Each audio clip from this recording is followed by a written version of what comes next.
Stranger Things is Netflix's flagship series, blending supernatural spooks with nostalgic 80s beats and some serious Stephen King vibes. If you finished watching this one or are in the middle of binging this excellent show and are looking for something similar, we've combed through the archives and saved you the hassle with our top 7 picks for alternate viewing. As always, let us know your favourites in the comments and which of these you've watched. So without further ado, let's start the countdown. When it comes to a tight-knit group of teenagers forming an unlikely group, British series Misfits fits the bill perfectly. It's a smartly written series that balances a combination of laugh-out-loud moments with much more profound bouts of drama. The story here revolves around a group of young offenders out doing community service. When they're struck by lightning during a storm, each of these misfits start to develop superpowers.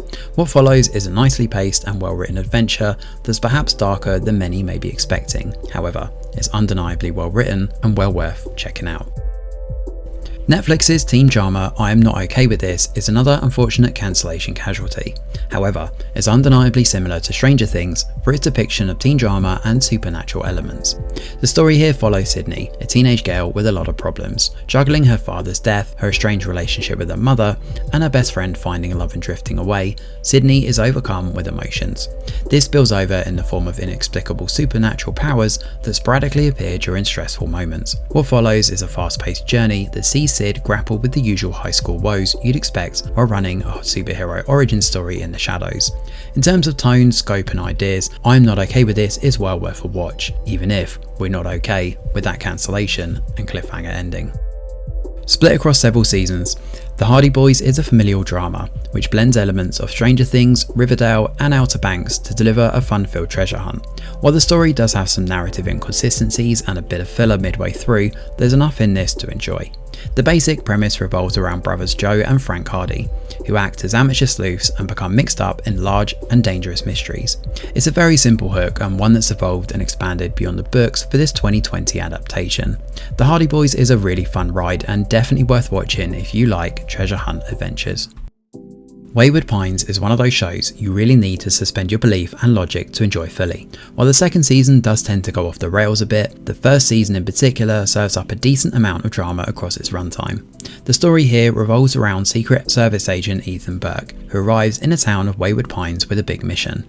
2 federal agents have gone missing and it's up to him to find out what's happened. Only instead of answers, he finds himself consumed with even more questions.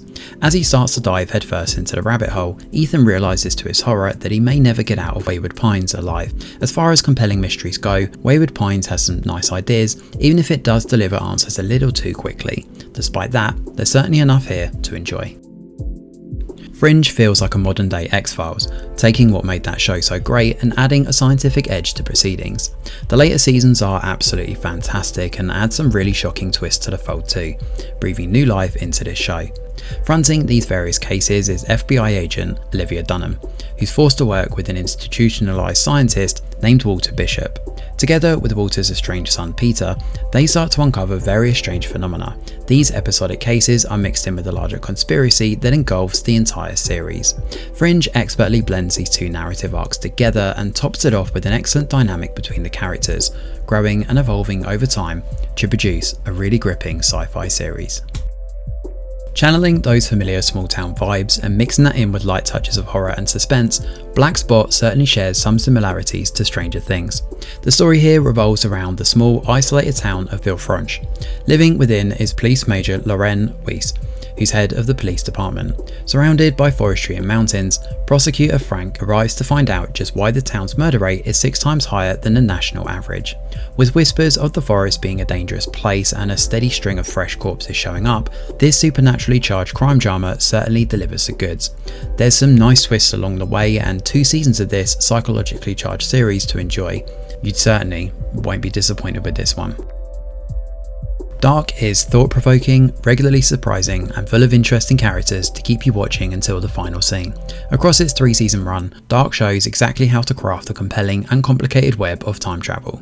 The story begins in the, at the time of broadcast, near future of 2019 Germany, in a small town called Winden. This tight-knit community is rocked by the sudden disappearance of 2 young children who seem to be connected with a cave there. I won't spoil more, but suffice to say, this is one story you'll probably need to revisit numerous times to catch all the clues along the way. Using a distinctly dark tone and a gorgeous atmospheric score, Dark is easily one of the best time travel series ever created, and easily a top contender to add to your watch list if you haven't already. So there we have it, our 7 TV show alternatives to watch when you finish with Stranger Things on Netflix. So what did you think of our picks? Do you agree? Are there any notable omissions? Or do you think we're way off the mark? Either way, let us know in the comments below. Thanks for watching. Smash a like or subscribe to the channel, your support is very much appreciated. I'm Greg Wheeler, and from all of us over here at The Review Geek, we'll see you on the next video.